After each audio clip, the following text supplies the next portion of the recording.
और अब शुरू होता है खबरों का roller coaster, big and bold, जहां आपके लिए जरूरी हर खबर आपके अंदाज में मौजूद होगी विदाउट वेस्ट ऑफ टाइम। और सबसे पहले आपको दिखाता हूं वो खबरें जो आज पूरे दिन छाई रही एज बिग एंड बोल्ड। ये हैं आज की अहम खबरें आपके सामने। सबसे पहले तो मैं आपको बताऊंगा कि भड़काऊ मौलाना कैसे हो रहे हैं बेनकाब, और 72 हूरों के नाम पर जहन्नुम गैंग कैसे एक्टिव है, कहां कहां बवाल रहा, कहां कहां से गिरफ्तारियां रही है, मैं आपको बताऊंगा। देश के दुश्मनों का होगा पर्दाफाश, जिन्होंने लगाई अमेरिका में भारतीय कॉन्सुलेट में आग। उन्हीं खालिस्तानियों के खात्मे का पूरा प्लान तैयार हो गया है। ये पूरा प्लान बिग एंड बोल्ड में आप देखेंगे। इसके साथ ही बात आतंकी बुरहान वानी ब्रिगेड पर योगी के हंटर की भी होगी। आपको बताएंगे यूपी एटीएस ने कैसे किया आतंकी सद्दाम का प्लान बदला, डीकोड। और साथ ही रूस के खिलाफ अमेरिका का ऑपरेशन फाइनल क्या है, पूरी डिटेलिंग के साथ यह खबर भी होगी। बिग एंड की बड़ी साजिश पर बड़ा खुलासा हुआ है। यह खुलासा खुद इस गजवाए हिंद के नेटवर्क में काम करने वाले शख्स तौकीर अहमद ने किया है। तौकीर के मुताबिक 2014 से अब तक 20 लाख लोगों को मुसलमान बनाया गया है, जिसमें 1700 लोग यूपी से हैं। नेटवर्क में 99% लोग जो है वो काम तबलीगी जमात का करते हैं। नेटवर्क में 99% काम तबलीगी जमात के पास है। मौलाना साद पूरे नेटवर्क को ऑपरेट करता है और उसका बेटा भी नेटवर्क चलाने में शामिल है। विदेशी मुल्कों से धर्मांतरण के लिए फंडिंग होती है। गजवाए हिंद के नेटवर्क से उत्तर प्रदेश में करीब 3.25 लाख लोग जुड़े हुए हैं। नेटवर्क से जुड़े सभी लोगों की बैठक होती है, जिनके निशाने पर दोस्त और पड़ोसी होते हैं। और बिग एंड बोल्ड में अब अगली अहम खबर गैंगस्टर लॉरेंस बिश्नोई से जुड़ी हुई।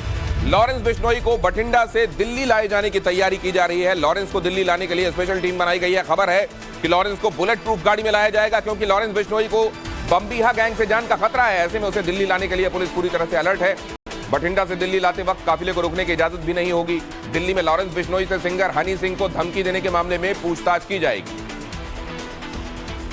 और अब आपको बताते हैं बिग एंड बोल्ड में कि लॉरेंस बिश्नोई को दिल्ली लाने के लिए स्पेशल टीम ने कैसी तैयारी की है।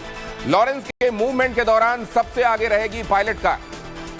दरअसल जिस रास्ते में से लॉरेंस को लाया जाना है, उस शहर की पुलिस पायलट के तौर पर रास्ता खोलती हुई चलेगी और बीच रास्ते में काफिले को रुकने की इजाजत नहीं होगी। पायलट कार के पीछे दिल्ली पुलिस स्वाट टीम रहेगी, जो आतंकी हमले से निपटने में खासी माहिर मानी जाती है। और उसके पीछे एक बुलेट प्रूफ गाड़ी में लॉरेंस को रखे जाने की खबर है, और उस गाड़ी के पीछे दिल्ली पुलिस की सिक्योरिटी यूनिट चलेगी, जिनकी गाड़ियों में स्नाइपर्स तैनात रहेंगे। तो इस तरीके से आप देख रहे हैं एक रोड ओपनिंग पार्टी होगी, जो सबसे पहले स्टेट पुलिस होगी, उसके बाद स्वाट का एक दस्ता होगा, उसके बाद लॉरेंस की गाड़ी होगी, और उसके पीछे दिल्ली पुलिस की एक स्पेशल यूनिट फिर से फॉलो कर रही होगी। और अब आपको अगली अहम खबर बताता हूं। उत्तर प्रदेश से गिरफ्तार आतंकी रिजवान और सद्दाम को लेकर एक बड़ा खुलासा हुआ है, और इन्होंने इन्वेस्टिगेटिंग टीम को जो कुछ बताया है, वो अगर आप ध्यान से सुनेंगे तो रूह कांप जाएगी। सद्दाम और रिजवान को यूपी एटीएस ने इंटरनेट पर आतंकी संगठनों के प्रचार के आरोप में गिरफ्तार किया था, लेकिन पूछताछ में दोनों ने चौंकाने वाले खुलासे किए। यूपी एटीएस के मुताबिक रिजवान आतंकी समीर टाइगर की मौत का बदला लेना चाहता था, जबकि सद्दाम बम एक्सपर्ट की तलाश में था। दोनों ने आतंकियों की एक बड़ी फौज तैयार करने की प्लानिंग की थी। आतंकी सद्दाम 18 साल पहले गोंडा रहने आया था। वो आईएमओ के माध्यम से पाकिस्तानी और कश्मीरी आतंकियों के संपर्क में था और बम बनाने के लिए ट्रेनर की तलाश कर रहा था।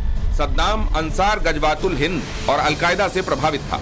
सद्दाम अपने फेसबुक, व्हाट्सएप और इंस्टाग्राम में रेडिकल कंटेंट पोस्ट करता था। सद्दाम ने हैंड ग्रेनेड, आतंकी संगठन अलबद्र 313 का झंडा समेत कई आतंकियों की फोटो पोस्ट की थी, ताकि उससे कोई ऐसा शख्स संपर्क करे जो उसे हथियार चलाने और बम बनाने की ट्रेनिंग दे सके। यूपी एटीएस ने कश्मीरी युवक रिजवान को लेकर भी बड़े खुलासे किए। रिजवान के मोबाइल से 2018 में मारे गए हिजबुल मुजाहिदीन के कमांडर आकिब खान और समीर टाइगर की तस्वीर मिली है। रिजवान ने दोनों की तस्वीर में मिस यू भाई भी लिखा है। समीर टाइगर A++ कैटेगरी का आतंकी था और बुरहान वानी के एनकाउंटर के बाद वो घाटी में आतंकियों का पोस्टर बॉय बन गया था। यूपी एटीएस की पूछताछ में सामने आया है कि रिजवान आतंकी समीर टाइगर और आकिब खान की मौत का बदला लेना चाहता था। इसके लिए वो खुद का एक संगठन तैयार करना चाह रहा था। पूछताछ में खुलासा हुआ कि रिजवान और सद्दाम ऐसी सेना बनाने की कोशिश कर रहे थे, जिनकी मदद से भारत को इस्लामिक राष्ट्र बनाया जा सके। और बिग एंड बोल्ड में अब अगली अहम खबर, बालासोर ट्रेन हादसे की वजह का खुलासा हो गया है। रेलवे सिक्योरिटी कमीशन की जांच रिपोर्ट के मुताबिक हादसे के लिए रेलवे का सिग्नल और टेलीकॉम डिपार्टमेंट दोनों जिम्मेदार हैं। विभाग में कई स्तरों पर खामियां हुई हैं और इसकी वजह से हादसा हुआ है। आरएससी की रिपोर्ट आने के बाद सिग्नल और टेलीकॉम डिपार्टमेंट के अधिकारी राहुल अग्रवाल को जिम्मेदार माना गया है और इसके बाद उनका तबादला भी कर दिया गया है। और अब अगली अहम खबर आपको दिखाता हूं। बिग एंड बोल्ड में अगली अहम खबर दिल्ली से है, जहां जेएनयू में आज फिल्म 72 हूरे की स्पेशल स्क्रीनिंग की गई। स्क्रीनिंग से पहले जेएनयू के बाहर फिल्म के पोस्टर्स भी लगाए गए, जिसके बाद माहौल गर्मा गया। जेएनयू छात्र संघ ने फिल्म की स्क्रीनिंग से नाराज होकर एक प्रेस कॉन्फ्रेंस की और कुलपति सहित वीएचपी और एबीवीपी पर निशाना साधा। छात्र संघ अध्यक्ष आईशी घोष ने आरोप लगाया कि जेएनयू परिसर का भगवाकरण और सांप्रदायिकरण किया जा रहा है। और क्या महाराष्ट्र वाला खेला बिहार में भी होने वाला है? खबर पूरी डिटेल के साथ बिग एंड बोल्ड पॉलिटिक्स में आप आगे देखने वाले हैं, लेकिन फिलहाल मैं आपको दिखाता हूं यह खबर दिल्ली से अगली अहम खबर, जहां मौसम की आंख मिचौली देखने को मिली। कुछ इलाकों में बारिश हुई तो कुछ इलाकों में उमस ने लोगों को परेशान किया, लेकिन दिल्ली के करीब गुरुग्राम में बारिश के बाद सड़कों पर सैलाब बना दिखाई दिया। ये देखिए, तालाब बन गई है सड़कें, कई इलाकों में पानी घुटनों तक भर गया और इस बीच मिलेनियम सिटी की सड़कों पर नाव भी देखी गई। और अब जल्दी से आपको बता दें कि आपके पास आसपास कैसा मौसम रहने वाला है। कल दिल्ली एनसीआर में बारिश हो सकती है, जिससे तापमान में गिरावट दर्ज किया जाएगा और वहीं लखनऊ समेत आसपास के जिलों में भारी बारिश का अलर्ट है। पश्चिम बंगाल के कई इलाकों में सामान्य बारिश होगी, जबकि पूर्वोत्तर के राज्यों में मूसलाधार बारिश हो सकती है। उत्तर भारत के बाकी हिस्सों में उमस के साथ गर्मी से फिलहाल लोगों को निजात मिलने वाली नहीं। और अब बहुत जल्दी से देखिए big and bold quick take. SCO शिखर सम्मेलन की अध्यक्षता करते हुए पीएम मोदी ने आतंकवाद के मुद्दे पर पाकिस्तान को घेरा। वर्चुअली आयोजित की गई इस बैठक में शहबाज शरीफ के सामने पीएम मोदी ने कहा कि कुछ देश आतंकियों के पनाहगाह बने हुए हैं, जो वैश्विक शांति के लिए खतरा है। समिट में रूस, चीन, पाकिस्तान समेत एससीओ के सदस्य देश शामिल थे। रिलायंस एडीए ग्रुप के चेयरमैन अनिल अंबानी के बाद अब उनकी पत्नी टीना अंबानी आज ईडी के सामने पेश हुई। टीना अंबानी से विदेशी मुद्रा कानून के कथित उल्लंघन से जुड़े मामले में पूछताछ की गई। इससे पहले कल अनिल अंबानी से ईडी पूछताछ कर चुकी है। महाराष्ट्र के धुले में बेकाबू कंटेनर ने कई गाड़ियों को टक्कर मार दी। हादसे में 15 लोगों की मौत हो गई। बताया जा रहा है कि जिस कंटेनर की वजह से हादसा हुआ उसका ब्रेक फेल हो गया था। बृजभूषण शरण सिंह के खिलाफ आज पॉक्सो एक्ट मामले में दिल्ली की पटियाला हाउस कोर्ट में सुनवाई हुई। कोर्ट ने सुनवाई करते हुए दिल्ली पुलिस की कैंसिलेशन रिपोर्ट पर नाबालिग के पिता को नोटिस भेजा है। केस की अगली सुनवाई 1 अगस्त को होगी। बाबा बागेश्वर सरकार पीठाधीश्वर धीरेन्द्र शास्त्री 27 साल के हो गए। पिछले कुछ दिनों से बाबा खूब चर्चा में हैं। इस मौके पर लाखों की संख्या में भक्त बागेश्वर धाम पहुंचे। धीरेन्द्र शास्त्री भारत को हिंदू राष्ट्र बनाने की मांग कर चुके हैं। और बिग एंड बोल्ड में अब आपको दिखाता हूं आज की पॉलिटिकल खबरें। सबसे पहले ये खबर देखिए, बीजेपी संगठन में हुए बदलाव की खबर। 2024 से पहले बीजेपी ने बड़ा दांव चलाया है। पार्टी ने कई राज्यों के प्रदेश अध्यक्ष बदल दिए हैं। पंजाब के नए प्रदेश अध्यक्ष के तौर पर सुनील जाखड़ की नियुक्ति की गई है, जो कुछ समय पहले कांग्रेस छोड़कर बीजेपी में शामिल हुए थे। इसके अलावा जी किशन रेड्डी को तेलंगाना में पार्टी का प्रदेश अध्यक्ष बनाया गया है। साथ ही बाबूलाल मरांडी को बीजेपी ने झारखंड की कमान सौंपी। डी पुरंदेश्वरी को आंध्र प्रदेश का जिम्मा दिया गया है। और अगली अहम खबर महाराष्ट्र से है। महाराष्ट्र की सियासत में कल बड़ा दिन है। कल शरद पवार और अजीत पवार ने अपने अपने गुट की मीटिंग बुलाई है। दोनों ही गुटों ने पार्टी के सभी सांसदों, विधायकों, सदस्यों और कार्यकर्ताओं को बैठक में बुलाया है। बैठक के जरिए दोनों गुट अपना शक्ति प्रदर्शन करेंगे। साथ ही पार्टी में किस गुट को कितना समर्थन हासिल है, इसका इंटरनल ऑडिट भी किया जाएगा। कल होने वाली दोनों बैठकें एनसीपी का भविष्य तय कर सकती हैं, क्योंकि अभी तक ये कंफ्यूजन बना हुआ है कि एनसीपी पर कब्जा किसका है। दोनों ही गुट अपना दावा ठोक रहे हैं, लेकिन पिक्चर अभी क्लियर नहीं।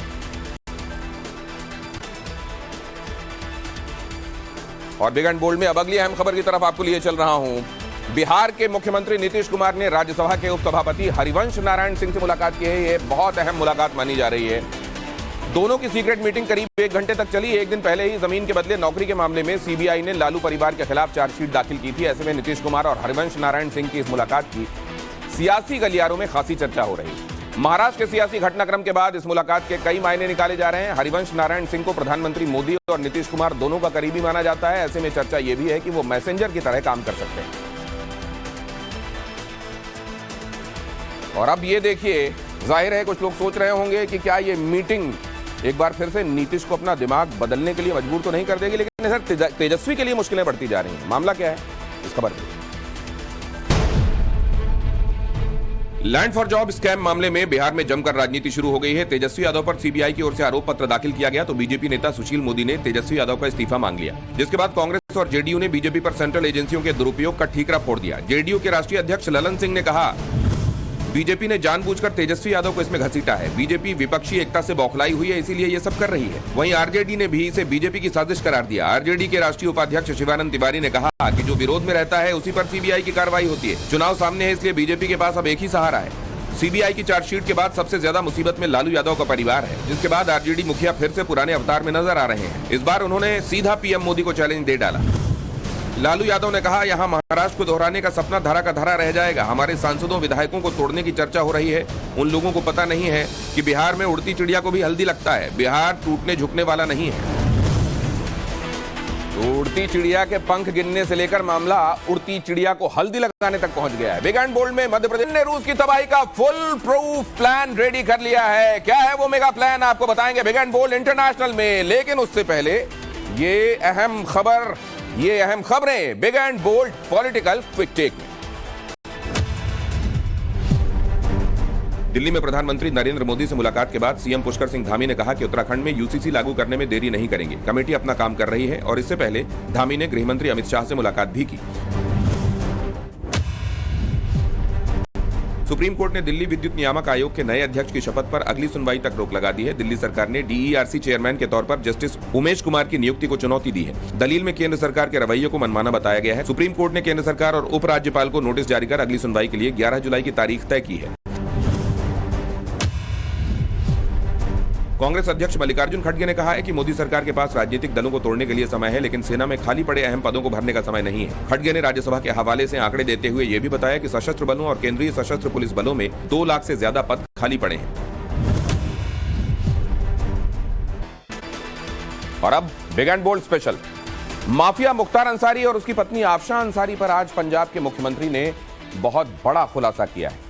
इस सनसनीखेज खुलासे में मुख्तार पर खर्च की गई रकम, मुख्तार की पत्नी को मिलने वाली सुविधाएं और उसके सीक्रेट ठिकानों के बारे में बताया गया। टाइम्स नाउ नव भारत की टीम ने इसके बाद वो जगह खोज ली है जहां से मुख्तार की बेगम सीक्रेट मुलाकात करने जाती है। यूपी पुलिस की पकड़ से दूर आफशां अंसारी को लेकर क्या कुछ ऐसा है जो इस माफिया फैमिली की मुसीबतें और बढ़ाएगा, ये रिपोर्ट।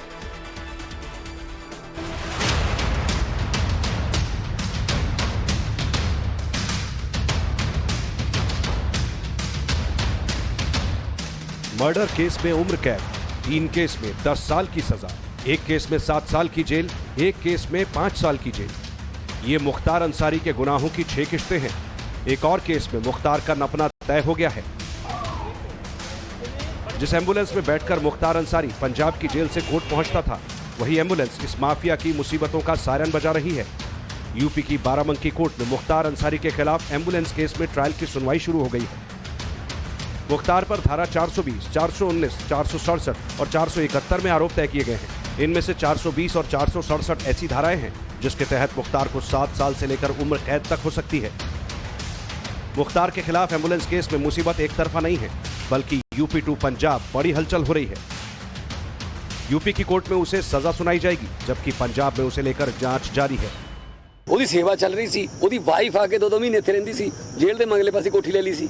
ਨਾ ਮੁੱਖ ਮੰਤਰੀ ਨੂੰ ਪਤਾ ਕੌਣ ਹੈ, ਨਾ ਜੇਲ੍ਹ ਮੰਤਰੀ ਨੂੰ ਪਤਾ ਕੌਣ ਹੈ, कोई भी आई गया जेल च, कोई भी जाई गया।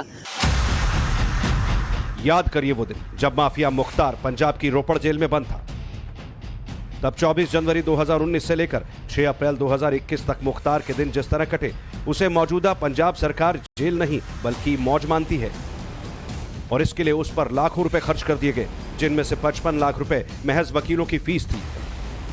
अब यही फीस भरवाने के लिए मान सरकार ने कैप्टन अमरिंदर सिंह और सुखविंदर रंधावा को शोकॉज नोटिस भेजा है। दावा है कि तब मुख्तार को 25 कैदियों वाली बैरक में अकेले रखा जाता था। आरोपों के मुताबिक उससे मिलने जेल में मुख्तार की पत्नी आफशां अंसारी भी आती जाती थी। हम इस वक्त रोपड़ में हैं और रोपड़ का ये जो इमारत है जहां हम खड़े हैं, ये सन इनक्लेव है। और इसी सन इनक्लेव की 6ठी मंजिल पर 604 नंबर फ्लैट में मुख्तार अंसारी, जो कि माफिया है उत्तर प्रदेश के, उसकी पत्नी आफशां अंसारी और उसका परिवार रहता था। मेरे पीछे जो आप फ्लैट देख रहे हैं, ये 604 नंबर है। अब फ़िलहाल यहाँ पर मुख्तार अंसारी के परिवार से कोई रहता नहीं है। अब इसमें कोई और फैमिली रहती है। हमने काफ़ी नॉक करने की भी कोशिश की, लेकिन कोई फ़िलहाल यहाँ से बाहर नहीं आ रहा है। शायद इसमें जो हमने जानकारी प्राप्त की है उसके अनुसार कोई और अब इस फ्लैट में रहता है। मेरा नाम केदारनाथ मिस्त्री। केदारनाथ जी बताइए कि मुख्तार अंसारी का फ्लैट कौन सा है इसमें से? ए ब्लॉक 604। अब कौन रहता है उस फ्लैट में? अभी किराएदार हैं। किराएदार आए हैं। फ्लैट किसका था? फ्लैट पहले मुख्तार अंसारी का था, लेकिन उसके बाद कौन लिया इतना पता लेना है तो आप दफ्तर में जाइए, वहाँ पता लग जाएगा। तो मुख्तार अंसारी का जो परिवार, इसमें कौन कौन रहता था? आप थे उस वक्त यहाँ? नहीं, मेरा 10 या 15 दिन में आया, उसके बाद वो यहाँ चला गया। यहाँ सिक्योरिटी यहाँ बदलते रहता है। ठीक है। हाँ, मैं जब आया तो 15 दिन के बाद उसका देखते यहाँ से खाली हो गया, शिफ्ट हो रहा था। 75,000 की इनामी यूपी की second most wanted lady don Afsha Ansari अभी फरार है। वो कहां छिपी है ये किसी को नहीं पता। ये सवाल ठीक उसी तरह मिस्ट्री बना है जैसे अफशा अंसारी पंजाब में रहा करती थी। आरोप लगाया जाता है कि अफशा ने जेल से महज 2 किलोमीटर दूर फ्लैट किराए पर लिया था ताकि मुख्तार से मिलने और आने जाने में ज्यादा वक्त न लगे। तब फ्लैट के आसपास मुख्तार के गुर्गे एक्टिव रहा करते थे, जबकि आरोपों के मुताबिक जेल में मुख्तार से मुलाकात करने वाली अफशा को भी वीवीआईपी ट्रीटमेंट मिलता था। अफशा के साथ उसके बेटे अब्बास और उमर भी मुख्तार से मिलने के लिए इसी फ्लैट को ठिकाना बनाया करते थे। क्या उत्तर प्रदेश के माफिया मुख्तार अंसारी को रोपड़ की जिला जेल में वीवीआईपी ट्रीटमेंट दिया जाता था? ये जानने के लिए हम पहुंचे हैं रूपनगर, जिसे रोपड़ भी कहा जाता है। इस वक्त हम जिला जेल के बाहर ही मौजूद हैं। बताया जा रहा है कि उसकी जो पत्नी है अफशा अंसारी, वो यहाँ पर रोजाना आती थी और उस बैरक में दिन भर उसके साथ रहती थी। हमारे जो सूत्र है वो बता रहे हैं कि सुबह 9 बजे से लेकर रात 10 बजे तक अफशा अंसारी मुख्तार अंसारी के साथ ही रहती थी और जो भी यहाँ पर सुख सुविधाएं हैं तमाम मुख्तार अंसारी को दी जा रही थी। जो रिपोर्ट है एक तैयार की गई है पंजाब पुलिस की एक कमेटी के द्वारा, हालांकि उसे सार्वजनिक नहीं कहा गया है। अफशा अंसारी जो कि बताया जाता है कि उस वक्त उत्तर प्रदेश से एब्सकॉन्डिंग थी, यानी कि एक तरीके से वो वहां से भागी हुई थी और इस बात की जानकारी यहाँ पर जो मौजूद जेल के अधिकारी हैं, पुलिस के अधिकारी हैं, उनको भी थी, लेकिन इस बात को उन्होंने उत्तर प्रदेश पुलिस के साथ साझा नहीं किया। मुख्तार और अफशा अंसारी की जेल में मुलाकात ठीक वैसे ही होती थी जैसे कुछ दिन पहले चित्रकूट की जेल में अब्बास अंसारी और उसकी पत्नी निखत अंसारी की हुई। बस फर्क इतना है, मुख्तार और उसकी बीवी को रोकने वाला कोई नहीं था, जबकि मुख्तार के बेटे और उसकी बीवी को जेल में होने वाली सीक्रेट मीटिंग योगी की नजरों से नहीं बच सकती। और फिर बाद में निखत को भी गिरफ्तार कर जेल में भेज दिया गया। पंजाब सरकार का मुख्तार के बेटों को लेकर भी बड़ा दावा है। दावा यह कि पंजाब में वक्फ बोर्ड की जमीन मुख्तार के दोनों बेटों के नाम कर दी गई। जी पाजी, क्या नाम है आपका? जगतेंद्र सिंह है जी। जगतेंद्र जी, कहाँ रहते हैं आप? सनाना पिंड। तो ये जो वक्फ बोर्ड की जमीन है कौन सी, हमें बता सकते हैं कहाँ पे है? इधर ही है जी, 20 किले। कितनी है? 20 किले से ज्यादा है। अच्छा, हाँ जी, हाँ जी। तो ये अब क्या आपके पास भी थी पहले कभी? जी सर। अच्छा, साढ़े चाचे ताए यही। अब किसके पास है? ये अंसारी है जी, यूपी का। अच्छा, उत्तर प्रदेश। हाँ जी, हाँ जी। उसके पास है? जी सर। तो सारी जमीन उसको कैसे मिल गई? ये वक्फ बोर्ड उनका तालमेल है जी वक्फ बोर्ड वाले ने। तो अब जो यहाँ लोकल लोग हैं, स्थानीय लोग हैं, उनके पास किसी के पास जमीन नहीं है? नहीं, नो ले लीजिए उन्होंने जरा अंसारी है आप ना। बोल सकते हैं हिंदी में? हाँ जी, जी। जो अंसारी साहब है जिनने आके हमारे से कब्जा ले लिया। हम मतलब छोड़ने नहीं चाहते थे, क्योंकि ये खेत बंजल से बहुत ऊंचे ऊंचे पहाड़ से हमारे चाचा ताए तीनों भाई हैं, उन्होंने बहुत मेहनत से है मतलब चालू करी। अभी पूरी जमीन उनके कब्जे में। आप देखिए, मैं तस्वीरें आपको दिखाना चाहूंगा। ये तस्वीरें पंजाब वक्फ बोर्ड की है जो मुख्तार अंसारी के बेटे अब्बास अंसारी और उमर अंसारी के नाम लीज कर दी गई है। और वो जो परिवार है वो इस वक्त हमारे साथ थे, जिन्होंने हमें बताया कि किस तरीके से जबरदस्ती उनसे कब्जा लिया गया और वो जमीन छोड़ना नहीं चाहते थे। करीब 35 सालों तक उनके परिवारों ने कई पीढ़ियों से इस पे खेतीबाड़ी की और आखिरकार उन्हें जमीन छोड़ने पर मजबूर किया गया। मुख्तार अंसारी की जेल वाली लव स्टोरी अब सीक्रेट नहीं रही, मगर बहुत सबूत ऐसे हो सकते हैं जो इस माफिया फैमिली के खिलाफ शिकंजा कसने में मदद करेंगे, क्योंकि यूपी पुलिस ने मुख्तार को पंजाब से वापस लाने के लिए 25 रिमाइंडर भेजे थे। तब माफिया ने योगी से बचने के लिए अपनी बीमारी का बहाना बनाया, व्हीलचेयर पर घूमने का नाटक किया।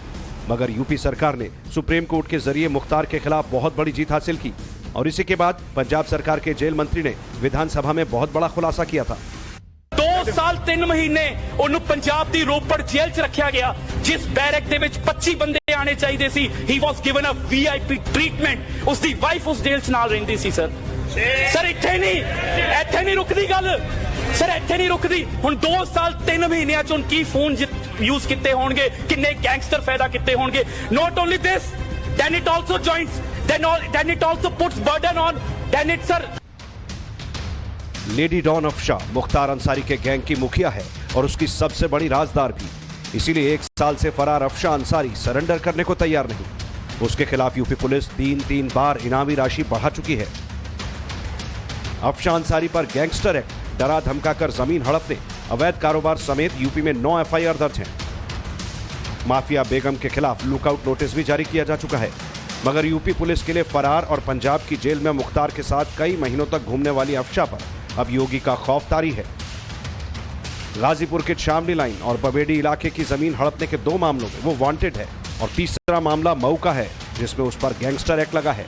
इसमें हम लोगों की टीम लगी हुई है, खासकर जनपद गाजीपुर और मऊ की, और साथ ही साथ हम लोगों की भी टीमें काम करती हैं, खासकर रेंज स्तर पर, जोन स्तर पर भी। तो सभी लोग एक समन्वित प्रयास इसमें कर रहे हैं और शीघ्र ही इसमें कुछ कार्रवाई होगी। अफशां अंसारी के बारे में कहा जाता है कि जब मुख्तार अंसारी जेल गया तो उसी ने गैंग ऑपरेट करना शुरू किया और गुर्गों के जरिए अंसारी के साम्राज्य को बढ़ाने का काम किया। माफिया मुख्तार को पंजाब जेल शिफ्ट कराने में भी अफशां की भूमिका पर शक किया जाता है। सूत्रों का दावा है कि माफिया बेगम फोन पर धमकियां नहीं देती, इसलिए वो खुद को बचाने में सफल रही है। वो अपना कोई काम खुद नहीं करती, बल्कि इसके लिए भाइयों या गैंग के गुर्गों का इस्तेमाल करती है। इसलिए भी उसने पुलिस को छकाने का काम किया। अफशां अंसारी को पहले भी फरार रहने में महारत हासिल है। हालांकि यूपी की नंबर 2 लेडी डॉन की फरारी का किस्सा खत्म करने के लिए यूपी पुलिस स्पेशल ऑपरेशन चला रही है, तो ईडी की टीम मनी लॉन्ड्रिंग के तहत उसके खिलाफ जांच कर रही है। अब तक अफशां अंसारी की 6 करोड़ से ज्यादा की संपत्ति कुर्क हुई। उसकी एक ऑडी कार भी जब्त की जा चुकी है। उसके नाम पर बनाए गए गजल होटल को भी ध्वस्त किया जा चुका है। अफशां के खिलाफ यूपी पुलिस ने ऐसी फाइल तैयार की है जिसमें उसकी A to Z डिटेल है। इसमें सबूत भी हैं और बयान भी। उन ठिकानों का रिकॉर्ड भी है जहां उसके छिपे होने की आशंका है। अफशां अब कहीं भी छिपी हो, मुख्तार की तरह उसका गेम भी योगी द एंड करने वाले हैं और इसकी गूंज फिलहाल पंजाब में सुनाई दे रही है, जहां मुख्तार और अफशां की मुलाकात के चर्चे जोरों पर है। और बताया जा रहा है कि अब बहुत जल्द बड़ा इसमें खुलासा होगा और बड़ी कार्रवाई भी तत्कालीन जो अधिकारी हैं उनके खिलाफ हो सकती है, क्योंकि RN डोके जो कि ADGP हैं पंजाब पुलिस के, उन्होंने एक रिपोर्ट तैयार करके मुख्यमंत्री भगवंत मान को दी है। उस पर भी कार्रवाई जल्द की जा सकती है। रोपड़ से वीडियो जर्नलिस्ट